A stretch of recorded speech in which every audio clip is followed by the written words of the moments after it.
नमस्कार, साफ संदेश से मैं अनिल कौशिक। न्यूज़ अपडेट 7 बजे कार्यक्रम बादरा आसपास में आप सभी दोस्तों का स्वागत है। दोस्तों, कार्यक्रम की शुरुआत हमेशा की तरह मुख्य खबर से करेंगे। आज भी हम बात करने वाले हैं बादरा आसपास से खबरों की, देश प्रदेश की भी प्रमुख खबरों की अपडेट आपको बताएंगे। मंडियों के भाव, मौसम के मिजाज की जानकारी भी दोस्तों आज आपको देंगे। और शुरुआत करते हैं दोस्तों एक ऐसी खबर से जो काफ़ी दिनों बाद में एसपी सिंह, जो कि चर्चा का विषय रहे हैं। आज एसपी सिंह ने उपखंड कार्यालय में अपने समर्थकों के साथ पहुंचकर एक ज्ञापन दिया गया कस्बे की और विधानसभा क्षेत्र की विभिन्न समस्याओं को लेकर। क्या था उस ज्ञापन में, और काफ़ी दिनों बाद में दोस्तों एसपी सिंह को लेकर कस्बे में चर्चाओं का बाजार सदैव गर्म रहता है कि वो किस पार्टी से चुनाव लड़ेंगे और वो चुनाव लड़ेंगे या नहीं लड़ेंगे। दोस्तों, ये बहुत बड़ा सवाल है। हम बार बार इस सवाल को एसपी सिंह से भी पूछने का प्रयास करते हैं, लेकिन हर बार बड़ी सफाई के साथ वो इसको टाल जाते हैं। और समय का आज भी एक वीडियो हमने उनका बनाया, विशेष वार्ता का, जब वो ज्ञापन देने के लिए उपखंड कार्यालय में पहुंचे थे। तो आज भी बड़ी सफाई के साथ वो इन सवालों के जवाब जो है टाल गए थे। ज़रूर आप वीडियो देखेगा। साफ संदेश के यूट्यूब चैनल पर भी है, फेसबुक चैनल पर भी हमने डाला है। तो क्यों बार बार एसपी सिंह जनता से जुड़े हुए इस सवाल से किनारा करते हैं? आखिर क्यों समय का वो बखान करते हैं कि भी समय के साथ ये चीज़ें क्लियर हो जाएगी और जनता को अपने आप पता लग जाएगा, आपको भी पता लग जाएगा। इस प्रकार की बातें करते हैं। लेकिन जनता जानना चाहती है दोस्तों कि एसपी सिंह क्या चुनाव लड़ेंगे, और अगर वो जनता को अभी नहीं बताना चाहते तो ये एक प्रकार से बादरा की राजनीति के सूटेबल चीज़ समझी नहीं जा रही। क्योंकि जयदीप रूडी ने एंट्री कर दी है दोस्तों भाजपा में, अपने पत्ते खोल दिए हैं। अब वो भाजपा में टिकट दौड़ में भी अपना भाग्य आजमाएंगे। इसको लेकर एक शक्ति प्रदर्शन भी करेंगे। क्या एसपी सिंह भी उसी लाइन पर, उसी डर्रे पर फिर आगे बढ़ेंगे? वो संभवतया नए वर्ष में इसकी घोषणा कर सकते हैं। तो नए वर्ष का हमें इंतजार है, क्योंकि 1 तारीख आपको याद होगा जब 2022 का नया साल लगा था, तो 1 तारीख को राजस्थान जन चेतना भवन में एक बैठक हुई थी। एक प्रेस कॉन्फ्रेंस का आयोजन किया गया था एसपी सिंह और पूर्व विधायक डॉक्टर सुरेश चौधरी द्वारा, और दोनों ने ही वहाँ संबोधित भी किया था। पत्ते नहीं खोले थे, लेकिन बढ़िया परिवार से एक सदस्य चुनाव लड़ने की घोषणा की थी। अब ठीक 1 साल बाद क्या वो ये घोषणा करेंगे कि हम फला पार्टी से चुनाव लड़ेंगे या फला पार्टी की टिकट के लिए कतार में लगेंगे? क्या वो कांग्रेस की ही कतार में लगेंगे? दोस्तों, बेशक एसपी सिंह बढ़िया का, पूर्व कलेक्टर का किसी प्रकार का कोई राजनीतिक कैरियर नहीं रहा है, लेकिन डॉक्टर सुरेश चौधरी पूर्व विधायक रहे, कांग्रेस की टिकट से पीछे भी चुनाव लड़ा था। तो इसलिए आज से जब तक दोनों साथ साथ एक मंच साझा करते हुए आगे बढ़ रहे हैं, अपना काफिला जो राजनीतिक का आगे बढ़ा रहे हैं, तो निश्चित रूप से ये कांग्रेस का ही काफिला कहा जाएगा। क्योंकि अभी तक ये तय नहीं किया गया है कि कांग्रेस को हमें छोड़ना है, और ना ही ये तय किया गया है कि भाजपा हमें ज्वाइन करना है। अभी भाजपा की लाइन बढ़ने वाली है, कतार बढ़ने वाली है, इसमें कतई संदेह नहीं। लेकिन सीवरेज, फसल बीमा क्लेम को लेकर, कानून व्यवस्थाओं को लेकर, और बलवान पूनिया की तबादला नीति, जो द्वेषतापूर्ण तबादला नीति है उसका, सिंचाई पानी को लेकर, आदि आदि अनेकों समस्याओं को लेकर आज ज्ञापन सौंपा गया। और जल्द ही अपनी सक्रियता के संकेत भी एसपी सिंह ने दिए हैं। और वहाँ जब पास में धरना लगा था भारतीय जनता पार्टी किसान मोर्चा का, तो वहाँ भी एसपी सिंह 2 मिनट रुके थे। वो भी हमने लाइव शूट किया था, उसका आप ज़रूर देखिएगा। शंकर भाकर वहाँ धरने पर बैठे थे और उन्होंने एसपी सिंह को ये कहते हुए कहा कि हमने सुना है कि आप भाजपा में आ रहे हैं, तो कब आएंगे आप, हमें इंतजार है। इस पर एसपी सिंह बढ़िया ने कहा कि जल्द इसका खुलासा होगा और जल्द ही जनता को आप सबको बताएंगे, जल्द ही आपको खुशखबरी देंगे। तो वो क्या होगी खुशखबरी, पूर्व जिला कलेक्टर ये बता नहीं पा रहे हैं। काफिला कोई बहुत लंबा चौड़ा आज नहीं था, लेकिन आने वाले दिनों में वो क्या रहता है, क्या उनका रुख रहता है। और जब वो पीछे एक मीटिंग उन्होंने की थी, आपको याद होगा, शक्ति प्रदर्शन के रूप में वहाँ पीपी सिंह डूडी भी आए थे, आपको याद होगा, वीडीएस प्लेस में। तो वहाँ हजारों की तादाद में उनके कार्यकर्ता थे। तो क्या इस प्रकार का कोई एक बड़ा शक्ति प्रदर्शन भी वो करेंगे, इसको लेकर कयास ही लगाए जा रहे हैं। और 37 दिनों से दोस्तों फसल बीमा क्लेम को लेकर धरना प्रदर्शन लगातार अनवरत उपखंड कार्यालय के आगे जारी है। क्या ये धरना प्रदर्शन आगे भी जारी रहेंगे, इसको लेकर आज हमने शंकर भाकर से भी बात की थी। धरना प्रदर्शन पर वहाँ बैठे थे और शंकर भाकर ने कहा कि 8 तारीख को एक चेतावनी ज्ञापन दिया जाएगा प्रशासन को, और उस चेतावनी ज्ञापन में फसल बीमा क्लेम का सारा निपटारा अगर 20 दिसंबर से पहले नहीं किया गया, ये लिखा जाएगा। अगर नहीं किया गया तो हम यहाँ उपखंड कार्यालय का घेराव करेंगे, कब्जा करेंगे उपखंड कार्यालय पर। इस प्रकार की बातें आज शंकर भाकर ने कही। काफ़ी रोचक सवाल और जवाब का सिलसिला था, वो ज़रूर आप वीडियो देखेगा।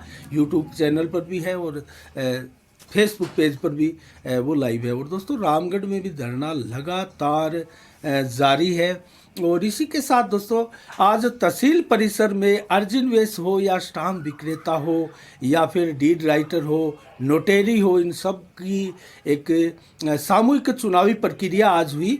और इसमें चुनाव हुए 12 वोटों से सुभाष थोरी यहाँ अध्यक्ष बने। इन सभी के ऊपर अब वो अध्यक्ष जो है वो सुभाष थ्योरी बने हैं। तो सुभाष थ्योरी का आज माला पहनाकर सभी सदस्यों ने स्वागत किया गया।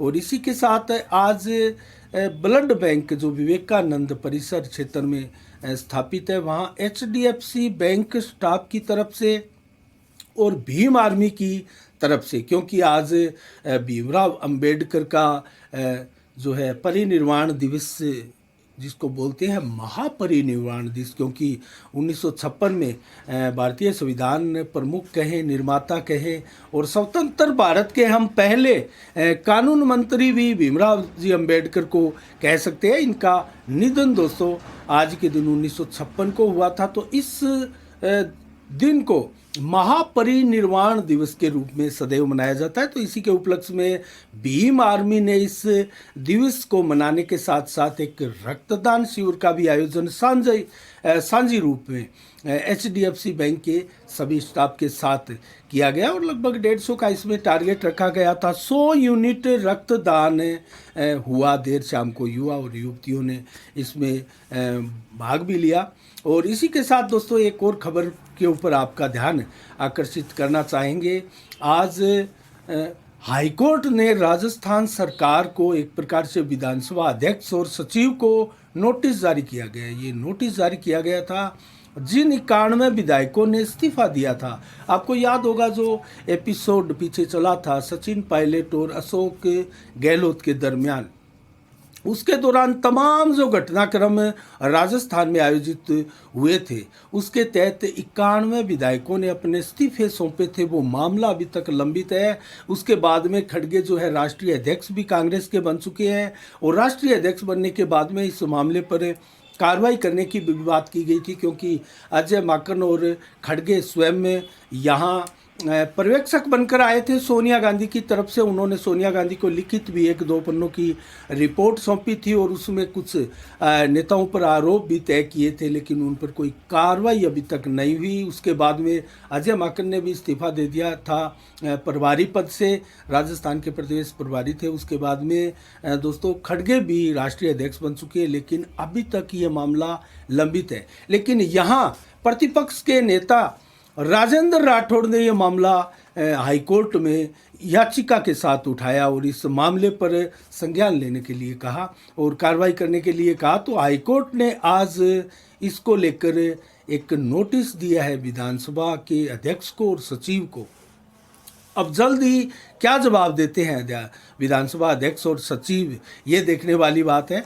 लेकिन लगातार राजेंद्र राठौड़ इसको लेकर आवाज़ बुलंद करते हुए प्रतीत होते हैं। और इसी के साथ दोस्तों बात करें रथ यात्रा की, जो रथ यात्रा संजीव बेनीवाल के नेतृत्व में, संगठन के नेतृत्व में यहाँ गुगामेड़ी से प्रारंभ हुई थी। आज 6 दिसंबर है, 4 दिसंबर को ये यात्रा प्रारंभ हुई थी और आज 6 दिसंबर को ये यात्रा जो है डाणी, बेरवाड़, रतनपुरा, न्यांगल, शेरपुरा, रामगढ़िया, निनाण छानी, बड़ी झांसल, बेर, गड्डी छानी और लाखनवास होते हुए सागड़ा तक पहुंची दोस्तों। और इसके यहाँ विभिन्न तरह से जो है नुक्कड़ सभाओं का आयोजन भी किया गया और अनेकों सभाएं भी आयोजित की गई और कांग्रेस की नीतियों पर कुठाराघात किया गया।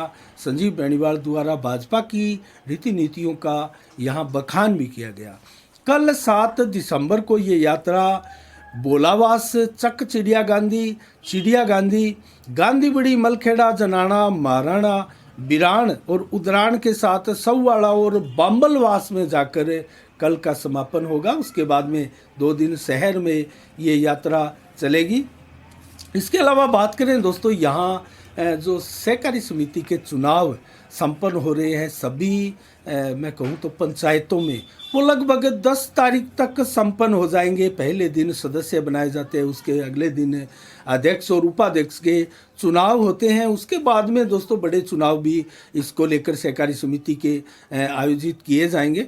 और अब तक किराड़ा बड़ा में दोस्तों अध्यक्ष बने हैं राजकुमार शर्मा, उपाध्यक्ष बना है मदन लाल सहारण, जबकि मलसीसर में अध्यक्ष बने हैं ईश्वर मैया, उपाध्यक्ष बने हैं ओम सारण, डुंगराना में अध्यक्ष बने हैं सुमन जांगिड़ और उपाध्यक्ष शंकर चोपड़ा, जबकि बाड़ी गांव में अध्यक्ष बने हैं संत कुमार, उपाध्यक्ष बने हैं भूप सिंह जोगी, आज ही बने हैं। और सूरतपुरा में अध्यक्ष बने हैं इंदर मित्तड़ और उपाध्यक्ष बने हैं विजय सिंह डूडी के अलावा अब लगातार अध्यक्ष बनने का सिलसिला भी जारी है। और 7-8 पंचायतों में रोज़ाना इस प्रकार से चुनाव आयोजित किए जाते हैं और अगले दिन अध्यक्ष के चुनाव होते हैं, पहले सदस्य बनाए जाते हैं। और अब तक के अगर मौखिक रूप से मैं जल्दी से आपको बताऊं तो जिज्ञासरी बड़ी में दोस्तों बीजेपी 9 और माकपा 3 अपने उम्मीदवार जिता चुकी है, जबकि मलसीसर में निर्दलीय जीते हैं। माकपा मात्र 2 सीटों पर सिमटी है। गांधीबड़ी में 5 भाजपा के खाते में, जबकि 7 रवि बंसल व अन्य के खाते में गए हैं। माकपा को यहाँ कुछ हाथ नहीं लगा। रासलाना में 6 भाजपा और 4 माकपा के जीते हैं। वहीं मलखेड़ा में 11 माकपा के और 1 भाजपा का, मुंसरी में 6-6 के रूप में दोनों बराबर रहे हैं। डुंगराना में 8 भाजपा ने अपने जिताए हैं, 4 माकपा ने जीते हैं। वहीं छानी बड़ी में लगभग सभी संदीप डूडी के जीते हैं, निर्दलीय रहे हैं। डोबी में ये आंकड़ा अभी 6-6 का बताया जा रहा है, लेकिन यहाँ भी चेंजिंग हुई है। बाड़ी में 6-6 का आंकड़ा बताया जा रहा था, लेकिन यहाँ बाजी तय हमने बताया संत कुमार को अध्यक्ष बना दिया गया, उपाध्यक्ष भूप सिंह जोगी को। जनाना में 6-6 का स्कोर है बराबरी पर। बांगवा में भी यही स्कोर बताया जा रहा था, लेकिन कुछ चेंजिंग हुई है। सूरतपुरा में 8 माकपा का और 1 यहाँ भाजपा का बताया जा रहा है। मैराना में माफ कीजिएगा, माकपा का 1 भी नहीं जीता बताया जा रहा है। डाबड़ी में 10 के भाजपा के 10 जीते हैं, जबकि माकपा का कोई भी यहाँ उम्मीदवार नहीं जीता। वहीं सेरडा में निर्विरोध और इसके अलावा बोजासर में भी निर्विरोध निर्वाचित हुए।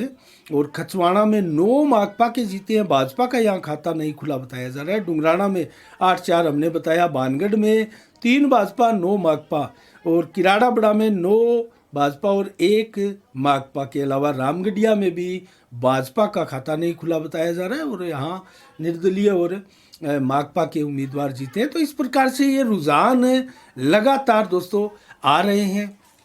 देखते हैं, हमारी नज़रें बनी हुई है। 10 तक जैसे ही ये सारी प्रक्रिया कंप्लीट हो जाएगी, हम विस्तार से डिटेल से आपको पूरी तहसील क्षेत्र के सभी पंचायत क्षेत्र में इसके सहकारी समिति के जो चुनाव है उनके रिजल्ट बताएंगे और कौन दल आगे और कौन दल पीछे है, इसके बारे में भी विस्तार से आपको बताएंगे। इसके अलावा दोस्तों आज 6 दिसंबर को 1992 को आज ही के दिन अयोध्या का जो बाबरी मस्जिद थी उसको गिराया गया था दोस्तों। और उसको गिराने के बाद में पूरे देश में इसका असर हुआ, कुछ दंगे भी हुए। उसके बाद में चली प्रक्रियाओं में कोर्ट का सहारा लिया गया सभी पक्षों द्वारा, और उसके बाद में कोर्ट का एक डिसीजन राम मंदिर के पक्ष में आया और वर्तमान में एक भव्य राम मंदिर का निर्माण अयोध्या में किया जा रहा है। तो इससे पूरे प्रकरण का बहुत ही शानदार तरीके से समाधान निकला और अब इसको लेकर कोई विवाद की स्थिति देश में नहीं है। इसके अलावा 1956 को आज हमने आपको बताया भारतीय संविधान प्रमुख निर्माता जो भीमराव जी अम्बेडकर है उनका परिनिर्वाण दिवस है और उनका आज ही के दिन निधन हुआ था। और मंडियों के भाव मैं जल्दी से आपको बताऊं तो दोस्तों श्री गंगानगर मंडी में आज गेहूं 2535 रुपये प्रति कुंटल बिकी है, चना 4625, सरसों के भाव 6081, गुआर के भाव 5749, बाजरी के भाव 2157, नरमा के भाव 8575, मूंग के भाव 6860 रुपये प्रति कुंटल रहे। एलनाबाद मंडी में नरमा बिका है 8380, सरसों के भाव 6222, गुआर के भाव 5831, चना 4784, जबकि बाजरा के भाव 2065 रहे। गेहूं 2531 रुपये प्रति कुंटल बिका है, जबकि आदमपुर मंडी में नरमा बिका है 8528, सरसों बिकी है 6128 रुपये प्रति कुंटल, जबकि गुआर के भाव रहे 5700 रुपये प्रति कुंटल।